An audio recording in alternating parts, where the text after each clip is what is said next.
ยินดีต้อนรับคุณผู้ฟังทุกท่านเข้าสู่พอดแคสต์หลังม่านสีเทาเพราะความจริงมักถูกซ่อนไว้หลังม่าน คุณเคยรู้สึกไหมว่าโลกดิจิทัลที่เราก้าวเท้าเข้าไปทุกวันนี้มันเริ่มดูเหมือนป่าทึบที่มองไม่เห็นทางออกมากขึ้นทุกทีโดยเฉพาะในโลกของสินทรัพย์ดิจิทัลที่ใครต่อใครต่างฝันหวานถึงความมั่งคั่งชั่วข้ามคืนแต่ท่ามกลางแสงสีเขียวแดงของกราฟราคากลับมีเงาทึบขนาดใหญ่กำลังคืบคลานเข้ามา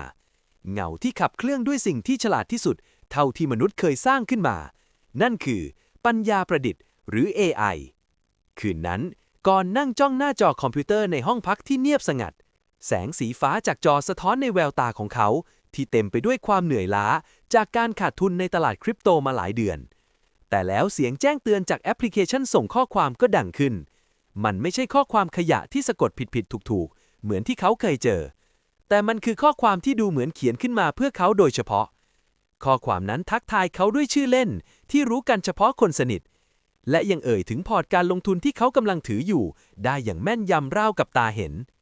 ในรายงานล่าสุดจาก TRM Labs ได้ระบุตัวเลขที่น่าตกใจว่าคดีฉ้อโกงคริปโตที่ใช้ AI เป็นเครื่องมือพุ่งทะยานสูงขึ้นกว่า500%ในปีที่ผ่านมานี่ไม่ใช่แค่เรื่องบังเอิญแต่มันคือการยกระดับอาวุธของมิจฉาชีพที่เปลี่ยนจากการสุ่มเหยื่อเป็นการล่าเป้าหมายแบบเจาะจงก่อนเริ่มพิมพ์ตอบโต้กับบัญชีที่ใช้รูปโปรไฟล์เป็นหญิงสาวหน้าตาสุภาพและดูมีความรู้เธอคนนั้นแนะนำตัวเองว่าชื่อนลินนักวิเคราะห์อิสระที่ใช้ระบบคำนวณอัจฉริยะในการหาช่องโหว่ของตลาด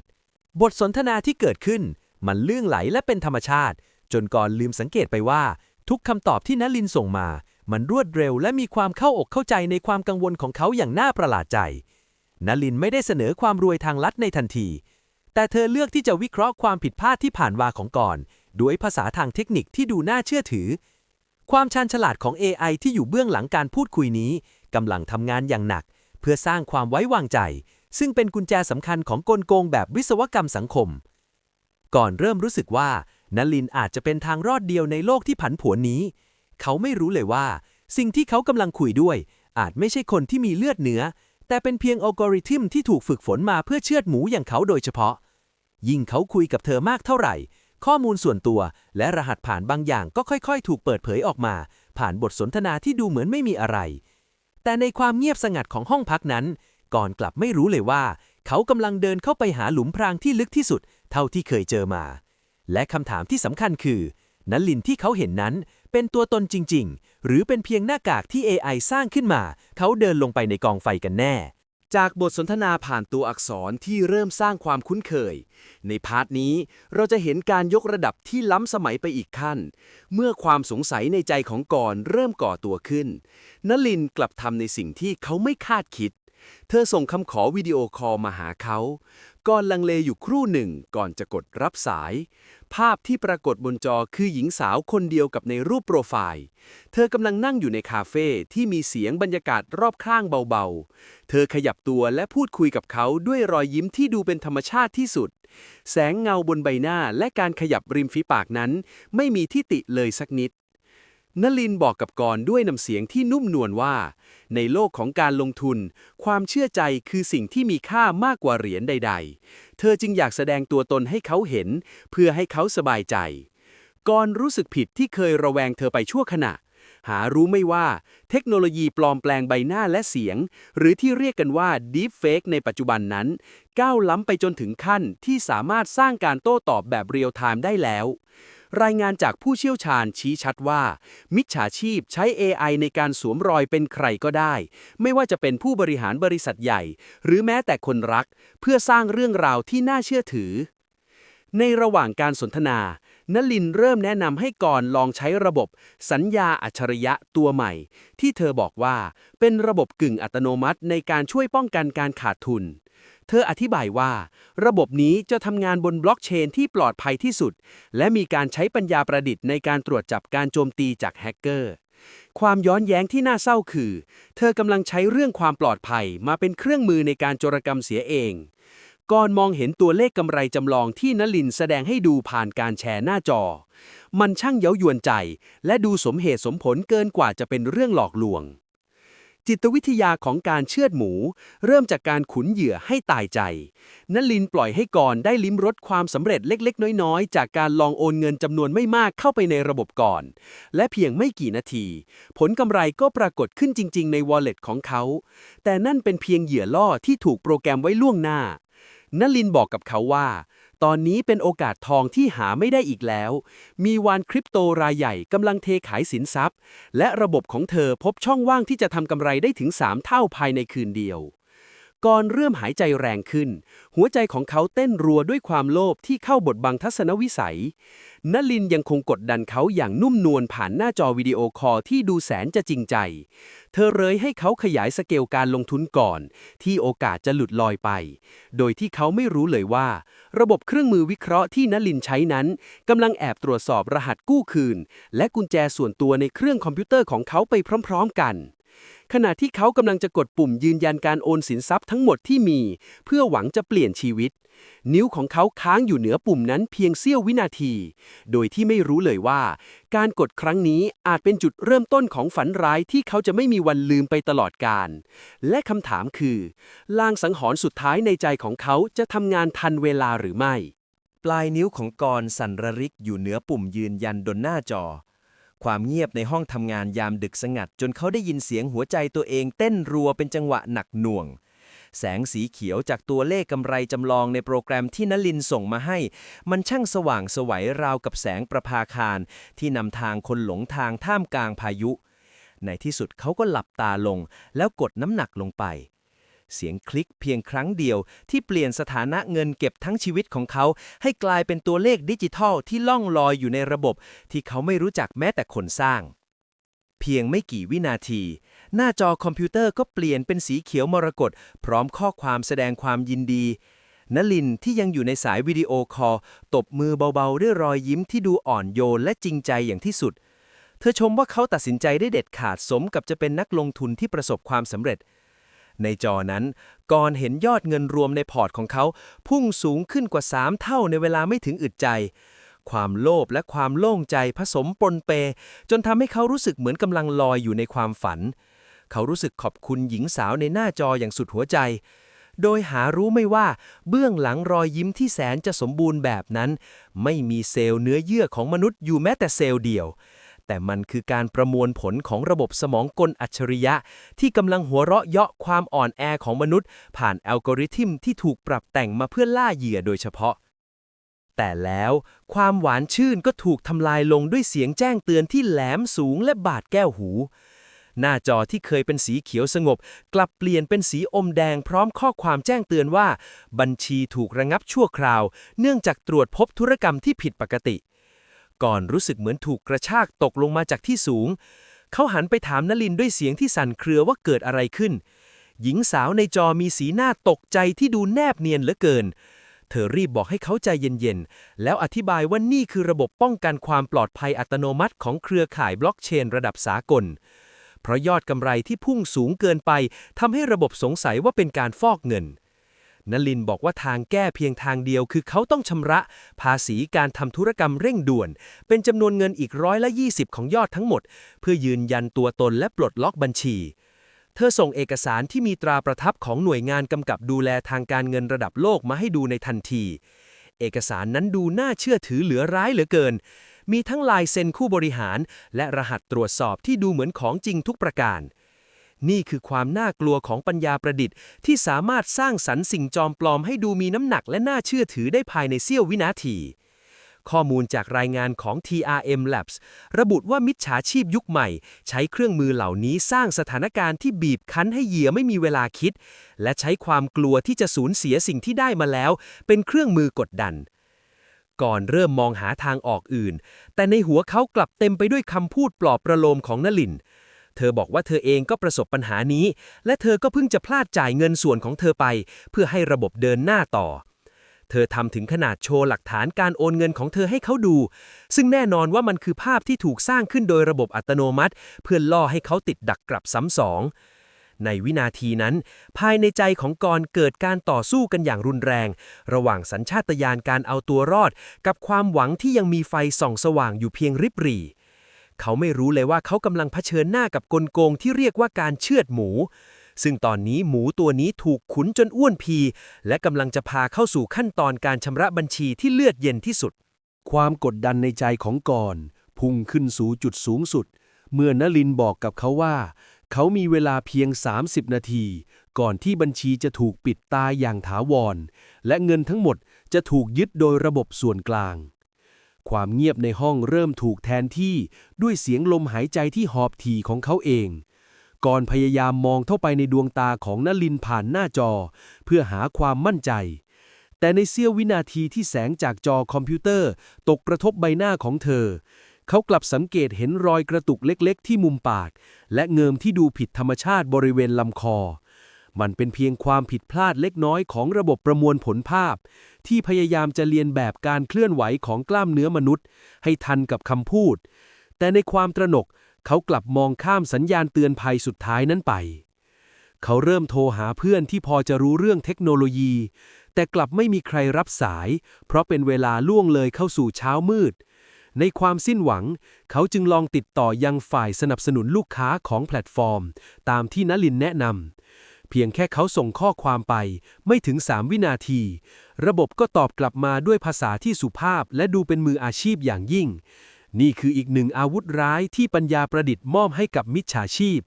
ระบบโต้ตอบอัตโนมัติที่ซับซ้อนสามารถรองรับการสนทนาของเหยื่อได้เป็นพันคนพร้อมกัน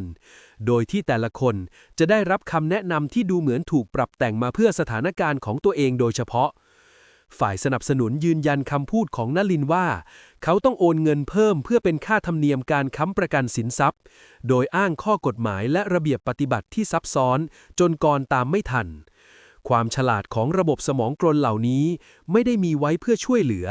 แต่มันมีไว้เพื่อวิเคราะห์จุดอ่อนทางจิตวิทยาของมนุษย์ มันรู้ว่าเมื่อไหร่ควรจะกดดัน และเมื่อไหร่ควรจะผ่อนปรนเพื่อสร้างความหวังปลอมๆ รายงานระบุว่ากลโกงที่ใช้เทคโนโลยีเหล่านี้สร้างรายได้มหาศาลกว่าการหลอกลวงแบบเดิมถึงหลายเท่าตัว เพราะมันสามารถเจาะตลาดเหยื่อได้ทั่วโลก โดยไม่มีพรมแดนด้านภาษามาขวางกั้น ก่อนเริ่มรวบรวมเงินก้อนสุดท้ายที่มี เงินก้อนนี้เดิมทีเขากะจะเก็บไว้เป็นค่าใช้จ่ายให้ครอบครัวในเดือนหน้า แต่นลินก็ยังคงตอกย้ำด้วยน้ำเสียงสั่นเครือที่ดูเหมือนเธอกำลังเป็นห่วงเขาจริงๆว่าถ้าไม่สู้ตอนนี้ทุกอย่างที่ทำมาจะสูญเปล่า ความน่ากลัวของ Deepfake ไม่ใช่แค่การปลอมใบหน้า แต่มันคือการปลอมแปลงอารมณ์ความรู้สึกที่สามารถสั่นคลอนจิตใจคนได้ง่ายดาย ก่อนเริ่มพิมพ์รหัสยืนยันการโอนเงินก้อนสุดท้ายด้วยมือที่สั่นเทา โดยไม่รู้เลยว่าในเวลาเดียวกันนั้นมีผู้เคราะห์ร้ายอีกหลายร้อยคนทั่วโลกที่กำลังคุยกับนลินในหน้าตาและน้ำเสียงที่ต่างกันออกไปตามรสนิยมของเหยื่อแต่ละราย ในขณะที่เขากำลังจะกดยืนยันแสงไฟในห้องของเขากลับกระพริบวูบหนึ่งจากแรงดันไฟฟ้าที่ตกชั่วขณะทำให้หน้าจอคอมพิวเตอร์ดับวูบไปวินาทีเดียวแล้วติดใหม่ในวินาทีที่ภาพกลับมานลินในหน้าจอยังคงค้างอยู่ในท่าเดิมแต่ดวงตาของเธอกลับเบิกกว้างและไร้ซึ่งประกายของสิ่งมีชีวิตอยู่เกือบ2 วินาทีก่อนที่ระบบจะปรับจูนภาพให้กลับมาเป็นปกติความผิดปกติที่ชัดเจนขนาดนั้นเริ่มทำให้หัวใจที่มืดบอดด้วยความโลภของกรสั่นคลอนเขาเริ่มตั้งคำถามกับตัวเองเป็นครั้งแรกว่าสิ่งที่เขาเห็นอยู่ตรงหน้านี้คือมนุษย์จริงๆหรือเป็นเพียงปีศาจที่เกิดจากรหัสคำสั่งในโลกไซเบอร์กันแน่ความเงียบที่น่าอึดอัดเข้าปกคลุมห้องสี่เหลี่ยมเล็กๆของกรอีกครั้งหลังจากแสงไฟกระพริบวูบนั้นหายไปเขามองจ้องลึกเข้าไปในดวงตาของนลินหญิงสาวที่เขาคิดว่าเป็นกัลยาณมิตรทางการเงินมาตลอดหลายชั่วโมงความสงสัยเริ่มทำงานเหมือนไวรัสที่ค่อยๆกัดกินความมั่นใจของเขากรตัดสินใจถามออกไปตรงๆว่าเมื่อกี้เกิดอะไรขึ้นทำไมหน้าของเธอถึงดูเหมือนค้างไปชั่วขณะนลินในหน้าจอนิ่งไปเพียงเสี้ยวของวินาทีก่อนที่รอยยิ้มแสนหวานจะปรากฏขึ้นอีกครั้งเธอหัวเราะเบาๆเสียงหัวใจของเธอที่ส่งผ่านลำโพงดูเหมือนจะสั่นเครือเล็กน้อยเธอตอบกลับมาว่าสัญญาณอินเทอร์เน็ตที่คาเฟ่ของเธอคงไม่เสถียรและเธอก็แอบน้อยใจที่กรให้ความสำคัญกับเรื่องเล็กน้อยมากกว่าโอกาสที่จะเปลี่ยนชีวิตเราทั้งคู่น้ำเสียงของเธอในตอนนี้ไม่ได้ดูรุกรานแต่มันเต็มไปด้วยความโศกเศร้าที่ดูสมจริงจนกรรู้สึกใจหายนี่คือความเหนือชั้นของปัญญาประดิษฐ์ที่ถูกฝึกฝนด้วยฐานข้อมูลทางจิตวิทยามหาศาล มันสามารถวิเคราะห์ระดับเสียงและความสั่นสะเทือนในคำพูดของเหยื่อเพื่อปรับการโต้ตอบให้เข้ากับอารมณ์ในขณะนั้นได้ทันที เมื่อเห็นกรเริ่มลังเลระบบจึงเปลี่ยนโหมดจากการกดดันเป็นการสร้างความเห็นอกเห็นใจนลินเริ่มเล่าเรื่องราวความลำบากของครอบครัวเธอที่ต้องผ่านพ้นมาได้เพราะกำไรจากสินทรัพย์ดิจิทัลเหล่านี้เธอสร้างตัวตนที่ดูเปราะบางแต่เข้มแข็งเพื่อให้กรรู้สึกว่าเขาไม่ได้กำลังทำธุรกิจกับหุ่นยนต์แต่กำลังช่วยเพื่อนคนหนึ่งก้าวไปสู่ความสำเร็จก่อนพยายามจะดึงสติด้วยการเปิดหน้าต่างเบราว์เซอร์อื่นขึ้นมาเพื่อค้นหาข้อมูลเกี่ยวกับชื่อระบบที่นลินแนะนำเขาพิมพ์คำค้นหาลงในกระดานสนทนาออนไลน์ชื่อดังสิ่งที่เขาพบทำให้เขาแทบจะวางใจ 100%เพราะผลการค้นหาหน้าแรกเต็มไปด้วยกระทู้ที่ชื่นชมระบบนี้มีผู้ใช้งานนับร้อยเข้ามาโพสต์รูปภาพกำไรและยืนยันว่านลินคือผู้เชี่ยวชาญตัวจริงก่อนหารู้ไม่ว่าข้อความนับพันเหล่านั้นถูกสร้างด้วยโมเดลภาษาขนาดใหญ่ที่สามารถเขียนบทวิจารณ์ปลอมได้ในพริบตา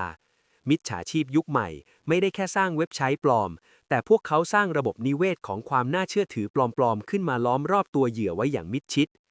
ในขณะที่กรกำลังอ่านความเห็นเหล่านั้นนลินก็พูดแทรกขึ้นมาด้วยน้ำเสียงที่ดูเหมือนเธอเพิ่งจะร้องไห้เสร็จเธอบอกว่าถ้ากรไม่เชื่อใจเธอจริงๆเธอก็จะไม่บังคับและเธอจะยกเลิกการเชื่อมต่อบัญชีให้ทันที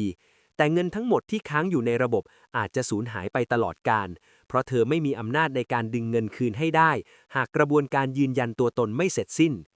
คำพูดนี้เหมือนเป็นการวางระเบิดเวลาลงในใจของกรความกลัวที่จะสูญเสียสิ่งที่เห็นอยู่ตรงหน้ามันรุนแรงกว่าความระแวงในสิ่งที่ยังพิสูจน์ไม่ได้เขาเริ่มคิดว่าบางทีเขามักน้อยและขี้ระแวงเกินไปจนเกือบจะทิ้งโอกาสทองไปแล้วหรือเปล่าแต่ในวินาทีที่เขากำลังจะยอมแพ้ต่อคำหวานนั้นข้อความแจ้งเตือนสีแดงจากระบบรักษาความปลอดภัยของคอมพิวเตอร์เขาก็เด้งขึ้นมาเตือนว่ามีการพยายามเข้าถึงไฟล์ส่วนบุคคลจากแหล่งที่ไม่รู้จักความเครียดพุ่งขึ้นถึงขีดสุดเมื่อหน้าต่างแจ้งเตือนภัยคุกคามยังคงกระพริบไม่หยุดก่อนถามนลินด้วยเสียงที่ดังขึ้นว่าทำไมเครื่องของเขาถึงเตือนแบบนี้นลินไม่ได้มีท่าทีตกใจแม้แต่น้อยเธอกลับทำหน้าตาสงสัยและบอกว่านั่นอาจจะเป็นระบบป้องกันของเขาเองที่มองว่าโปรโตคอลความปลอดภัยระดับสูงของเธอเป็นสิ่งแปลกปลอมเธอบอกให้เขาปิดระบบป้องกันนั้นชั่วคราวเพื่อให้การยืนยันตัวตนสมบูรณ์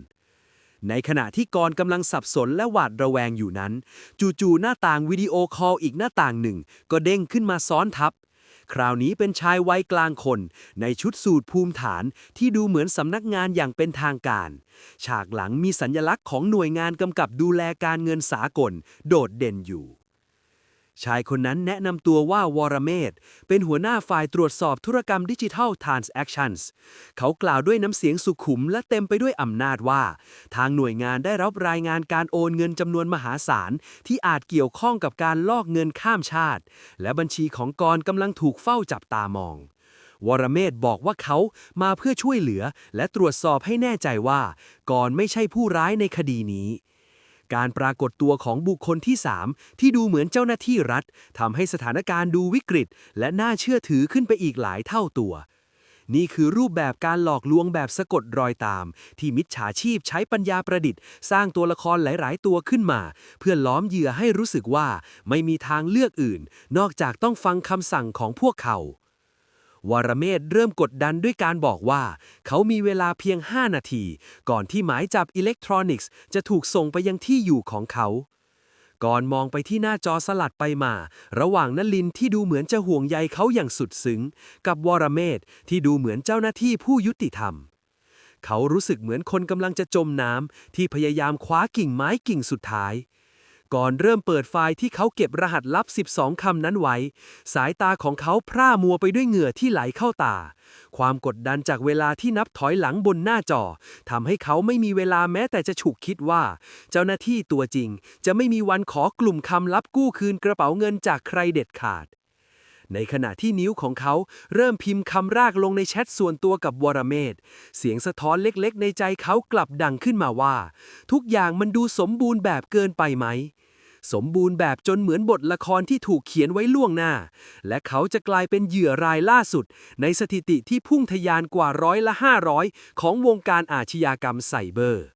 ความกดดันมหาศาลบีบคั้นจนกรรู้สึกเหมือนอากาศในห้องเริ่มเบาบางลงเรื่อย ตัวเลขเวลานับถอยหลังสีแดงบนหน้าจอยังคงเดินต่อไปอย่างไม่ลดละวรเมธที่อ้างว่าเป็นเจ้าหน้าที่ระดับสูงยังคงจ้องมองเขาผ่านหน้าจอวิดีโอคอลด้วยสายตาที่กดดันในขณะที่นลินทำเพียงแค่นั่งนิ่งๆและส่งสายตาที่เต็มไปด้วยความคาดหวังมาให้ภายในหัวของกรขาวโพลนไปหมดเขาคว้าเอากระดาษแผ่นเล็กๆที่จดกลุ่มคำลับ12คำสำหรับการเข้าถึงกระเป๋าเงินดิจิทัลขึ้นมามือของเขาสั่นจนตัวหนังสือแทบจะอ่านไม่ออกก่อนเริ่มพิมพ์คำแรกสลับกับคำที่2ลงในช่องแชทส่วนตัวที่วรเมธส่งมาให้ทุกตัวอักษรที่เขากดลงบนแป้นพิมพ์เหมือนเป็นการตอกตะปูลงบนฝาโลงของตัวเองทีละนิดเมื่อคำที่12ถูกพิมพ์เสร็จสิ้นเขากลั้นใจกดปุ่มส่งไปในทันทีวรเมธพยักหน้าเล็กน้อยก่อนจะบอกว่าระบบกำลังเริ่มกระบวนการตรวจสอบความปลอดภัยขั้นสูงสุดและขอให้ก่อนรอสักครู่โดยห้ามปิดหน้าต่างนี้เด็ดขาดในวินาทีนั้นเองสิ่งที่กรไม่คาดคิดก็เกิดขึ้นเขาเหลือบไปเห็นหน้าต่างโปรแกรมกระเป๋าเงินดิจิทัลของตัวเองที่เปิดทิ้งไว้อีกด้านหนึ่งตัวเลขสินทรัพย์ที่เขามีอยู่มหาศาลกลับเริ่มขยับเปลี่ยนไปมันไม่ได้เพิ่มขึ้นแต่มันกำลังถูกโอนออกไปในปริมาณที่รวดเร็วอย่างน่าหายใจสินทรัพย์ประเภทต่างๆทั้งบิตคอยน์และเหรียญอื่นๆถูกโยกย้ายออกไปเป็นทอดๆภายในเวลาเพียงไม่กี่วินาทีก่อนร้องตะโกนออกมาด้วยความตกใจและถามวรเมธว่าทำไมเงินของเขาถึงหายไปแบบนั้นแต่คำตอบที่เขาได้รับกลับมีเพียงความเงียบสงัดใบหน้าของวรเมธที่เคยดูภูมิฐานกลับเริ่มบิดเบี้ยวแสงสีฟ้าจากหน้าจอสะท้อนให้เห็นรอยหยักของภาพที่ประมวลผลไม่ทันชายในชุดสูทค่อยๆเลือนหายไปจากหน้าจอทิ้งไว้เพียงความว่างเปล่าก่อนหันไปหานลินเพื่อขอความช่วยเหลือแต่รอยยิ้มที่เคยดูอบอุ่นกลับเปลี่ยนเป็นใบหน้าที่เรียบเฉยและเย็นชาเธอไม่ได้พูดอะไรออกมาแม้แต่คำเดียวแต่เสียงหัวเราะเบาๆที่ดูเหมือนเสียงสังเคราะห์ของเครื่องจักรกลับดังออกมาจากลำโพงแทน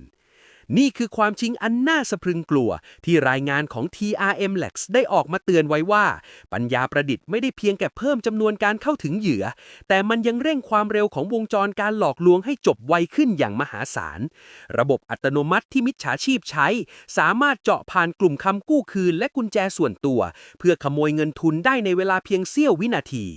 ทรัพย์สินที่กรสะสมมาทั้งชีวิตกำลังอันตรธานหายไปในโลกไซเบอร์โดยที่เขายังไม่ทันได้กระพริบตาเสียด้วยซ้ำและสิ่งที่เลวร้ายยิ่งกว่าความสูญเสียทางการเงินคือความรู้สึกที่ว่าเขาไม่ได้ถูกหลอกโดยคนแต่ถูกหลอกโดยโปรแกรมคอมพิวเตอร์ที่ไร้หัวใจความเงียบที่ปกคลุมห้องทำงานในตอนนี้มันหนาวเหน็บยิ่งกว่าเดิมหลายเท่าก่อนนั่งจ้องหน้าจอคอมพิวเตอร์ที่ตอนนี้ว่างเปล่าทั้งวรเมธและนลินหายไปราวกับไม่มีตัวตนอยู่จริงตัวเลขในกระเป๋าเงินดิจิทัลกลายเป็นศูนย์อย่างสมบูรณ์แบบเขาพยายามพิมพ์ข้อความหานลินซ้ำแล้วซ้ำเล่าแต่สิ่งที่ตอบกลับมามีเพียงข้อความอัตโนมัติว่าบัญชีนี้ไม่มีอยู่จริงอีกต่อไปในวินาทีนั้นเองที่ความจริงเบื้องหลังม่านสีเทาเริ่มปรากฏชัดเจนขึ้นในใจของเขาอย่างเจ็บปวดก่อนเริ่มค้นหาข้อมูลเชิงลึกเกี่ยวกับพฤติกรรมที่เขาเพิ่งเจอและเขาก็ได้พบกับโลกอีกใบที่ซ่อนอยู่ในเงามืดเขาพบตัวเองว่าไม่ได้เป็นเหยื่อรายเดียวในกระดานสนทนาลับของผู้เสียหายจากสินทรัพย์ดิจิทัล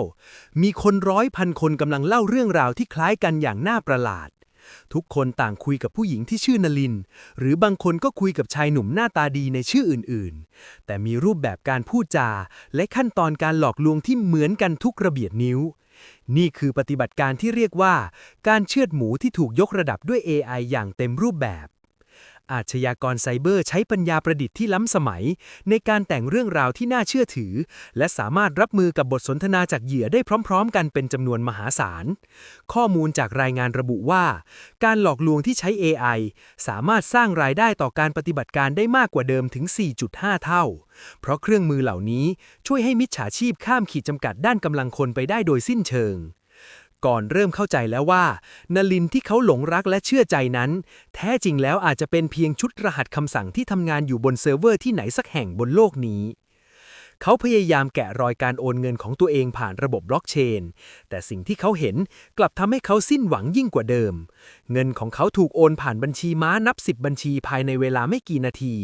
และถูกผสมรวมกับเงินจากเหยื่อรายอื่นๆเพื่อฟอกให้สะอาดผ่านกระบวนการอัตโนมัติที่ซับซ้อนเกินกว่ามนุษย์จะตามทันได้ทันเวลา ความเสียหายที่เกิดขึ้นกับกรเป็นเพียงส่วนเสี้ยวเล็กๆ เมื่อเทียบกับสถิติมูลค่าความเสียหายกว่า 30,000 ล้านดอลลาร์ที่เกิดขึ้นจากการหลอกลวงในปีที่ผ่านมา ในขณะที่เขากำลังจมอยู่กับกองความทุกข์ หน้าต่างแจ้งเตือนใหม่ก็เด้งขึ้นมาบนหน้าจออีกครั้ง แต่มันไม่ใช่จากนลินหรือวรเมธ แต่มันคืออีเมลลึกลับที่เขียนว่า เราเห็นว่าคุณเพิ่งสูญเสียเงินไป เราคือกลุ่มผู้เชี่ยวชาญที่สามารถช่วยดึงเงินคืนจากมิจฉาชีพเหล่านั้นได้ แต่คุณต้องรีบทำตามขั้นตอนดังนี้ก่อนนิ่งอึ้งไปครู่ใหญ่ นี่คือปลาตัวเดิมที่กำลังถูกเบ็ดอีกคันหย่อนลงมาล่อหรือว่ามันคือทางรอดสุดท้ายที่มีอยู่จริงท่ามกลางมหาสมุทรที่มืดมิดแห่งนี้กันแน่ แต่สิ่งที่เขาเพิ่งเรียนรู้มาบอกเขาว่า ในโลกที่ปัญญาประดิษฐ์ครองเมือง ความใจดีที่มาผิดเวลา มักจะซ่อนเขี้ยวเล็บที่แหลมคมไว้ หลังจากที่ความว่างเปล่า เข้าจู่โจมหัวใจของกรจนแทบดับสลาย แสงไฟจากหน้าจอก็สว่างขึ้นอีกครั้ง ด้วยข้อความจากบุคคลปริศนาที่อ้างว่าเป็นผู้เชี่ยวชาญด้านการกู้คืนสินทรัพย์ดิจิทัล ในช่วงเวลาที่มืดแปดด้านเช่นนี้คำว่าความหวัง แม้จะเป็นเพียงแสงหิ่งห้อย แต่มันก็มีพลังมหาศาลพอที่จะทำให้คนสิ้นหวัง ยอมเดิมพันด้วยสิ่งสุดท้ายที่เหลืออยู่ ก่อนจ้องมองข้อความนั้นด้วยลมหายใจที่สั่นเทา บุคคลที่ใช้ชื่อว่าผู้พิทักษ์เครือข่าย บอกกับเขาว่า เขารู้เห็นธุรกรรมที่เพิ่งเกิดขึ้น และเขาสามารถสกัดกั้นเส้นทางการเงิน ก่อนที่มันจะถูกเปลี่ยนเป็นเงินสดได้ แต่มีข้อแม้ว่าก่อนต้องให้ความร่วมมือในทันที บทสนทนาครั้งใหม่เริ่มต้นขึ้นด้วยความตึงเครียดที่ต่างไปจากเดิม ผู้พิทักษ์คนนี้ไม่ได้ใช้ถ้อยคำที่นุ่มนวลเหมือนนลิน หรือดูเป็นทางการจนน่ากลัวแบบวรเมธ แต่เขาใช้ภาษาเชิงเทคนิคที่ดูซับซ้อนและดุดัน เขาแสดงภาพกราฟเส้นทางการเงินที่ดูเหมือนกำลังไหลวนอยู่ในอุโมงค์มืดๆ และบอกว่าเงินของก่อนกำลังจะถูกส่งไปยังกระเป๋าเงินลึกลับที่ยากจะตามตัวได้ในอีกไม่กี่นาทีข้างหน้า การใช้ความเร่งด่วนเป็นเครื่องมือกดดันยังคงเป็นอาวุธที่ปัญญาประดิษฐ์ใช้ได้อย่างมีประสิทธิภาพเสมอมา เพราะมันรู้ดีว่าเมื่อมนุษย์ตกอยู่ในสภาวะตื่นตระหนก สมองส่วนการใช้เหตุผลจะถูกปิดกั้นลงในทันที ก่อนเริ่มรู้สึกว่าเขาอาจจะโชคดีที่ได้รับการติดต่อนี้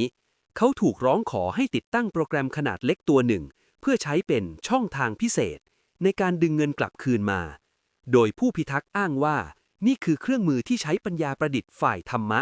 ในการต่อสู้กับระบบของกลุ่มอาชญากร รายงานจากหน่วยงานวิเคราะห์ระดับโลกเตือนเสมอว่ามิจฉาชีพยุคใหม่มักจะทำตัวเป็นทั้งผู้สร้างบาดแผลและผู้ที่เสนอตัวมารักษา แผนซ้อนแผนนี้ถูกออกแบบมาเพื่อรีดไถทรัพยากรที่เหลืออยู่เคียงน้อยนิดของเหยื่อให้หมดสิ้นไป ในขณะที่โปรแกรมกำลังถูกติดตั้งก่อนสังเกตเห็นว่ากล้องเว็บแคมบนหน้าจอของเขาเปิดทำงานเองโดยที่เขาไม่ได้สั่ง เขาเห็นใบหน้าของตัวเองที่ดูทรุดโทรมสะท้อนอยู่ในหน้าต่างเล็กๆบนหน้าจอ และในวินาทีนั้นเองเขาก็เห็นบางอย่างที่ผิดปกติในหน้าต่างสนทนา ข้อความที่ผู้พิทักษ์ส่งมามันเริ่มมีรูปแบบการพิมพ์ที่ซ้ำซ้อน และมีการใช้คำบางคำที่เหมือนกับที่นลินเคยใช้เป๊ะๆมันเหมือนกับว่าวิญญาณของเครื่องจักรตัวเดิมกำลังสวมหน้ากากใบใหม่มาหลอกเขาซ้ำอีกครั้ง ความรู้สึกเย็นวูบแล่นผ่านสันหลัง ก่อนเริ่มตระหนักว่าปัญญาประดิษฐ์ที่เขากำลังคุยด้วยอาจจะเป็นเพียงส่วนหนึ่งของขบวนการฟอกเงินระดับมหาศาลที่กระจายตัวอยู่ทั่วโลก และตอนนี้เขากำลังส่งกุญแจดอกสุดท้ายของชีวิตให้กับพวกมันโดยตรง ความจริงที่ปรากฏเบื้องหน้าในพาร์ทสุดท้ายนี้ช่างโหดร้ายยิ่งกว่าสิ่งใด เมื่อโปรแกรมกู้คืนข้อมูลที่ก่อนเพิ่งติดตั้งเสร็จสิ้นลงแทนที่จะได้เงินคืนกลับมีข้อความตัวใหญ่ยักษ์ปรากฏขึ้นกลางหน้าจอว่าขอบคุณสำหรับข้อมูลทั้งหมดที่คุณมีบัญชีธนาคารส่วนตัวข้อมูลประจำตัวและข้อมูลสำคัญทุกอย่างในคอมพิวเตอร์ของเขา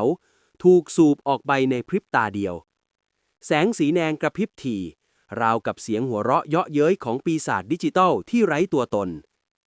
ก่อนซุดลงกับพื้นห้องอย่างคนหมดแรงเขาไม่ได้เสียแค่เงินในกระเป๋าเงินดิจิทัลแต่เขาเสียแม้กระทั่งตัวตนและอนาคตที่เขาพยายามสร้างมาทั้งชีวิต นี่คือบทสรุปที่สะท้อนให้เห็นถึงวงจรกรรมในโลกยุคใหม่ กรรมที่ไม่ได้เกิดจากการกระทำเพียงฝ่ายเดียว แต่เกิดจากช่องว่างของเทคโนโลยีที่ถูกเติมเต็มด้วยความโลภและความเหงาของมนุษย์ ปัญญาประดิษฐ์ที่เป็นเพียงเครื่องมือกลับกลายเป็นกระจกเงาที่สะท้อนด้านมืดที่สุดของหัวใจคนออกมา มิจฉาชีพเหล่านั้นแม้จะรวยล้นฟ้าจากการปล้นสะดมบนความทุกข์ของผู้อื่น แต่พวกเขาก็ต้องอยู่อย่างหวาดระแวงในกรงขังที่สร้างขึ้นจากรหัสคอมพิวเตอร์ เพราะในโลกที่ปัญญาประดิษฐ์ฉลาดขึ้นเรื่อยๆ วันหนึ่งพวกเขาก็อาจจะถูกระบบที่ตัวเองสร้างขึ้นมาหันกลับมาเชือดเฉือนได้เช่นกัน ทางรอดเพียงอย่างเดียวในโลกที่สินทรัพย์ดิจิทัลกำลังเผชิญหน้ากับภัยคุกคามครั้งใหญ่คือการกลับมามีสติและรู้เท่าทันเทคโนโลยี หากผู้ไม่หวังดีกำลังใช้ปัญญาประดิษฐ์ในการล่าเหยื่อเราในฐานะฝ่ายป้องกันก็ต้องใช้ความรู้และเครื่องมือประเภทเดียวกันในการเป็นเกราะคุ้มกันการตรวจสอบข้อมูลซ้ำสองไม่เชื่อใจใครง่ายๆเพียงเพราะภาพลักษณ์ที่ดูดีและการเข้าใจว่าในโลกของเงินตราเข้ารหัสมิมีคำว่าทางลัดสู่ความสำเร็จคือวัคซีนที่ดีที่สุดรายงานล่าสุดระบุชัดเจนว่าการต่อกรกับกลโกงเหล่านี้ต้องใช้หนามยอกเอาหนามบ่งคือการนำเอาระบบคำนวณอัจฉริยะมาช่วยตรวจจับความผิดปกติก่อนที่มันจะเข้าถึงตัวเรากรลุกขึ้นยืนช้าๆแล้วปิดเครื่องคอมพิวเตอร์ที่แสนจะโหดร้ายเครื่องนั้นลงความเงียบสงัดกลับคืนสู่ห้องอีกครั้งแต่มันไม่ใช่ความเงียบที่น่ากลัวเหมือนก่อนหน้านี้แต่มันคือความเงียบของการเริ่มต้นใหม่ที่เจ็บปวดแต่แข็งแกร่งขึ้น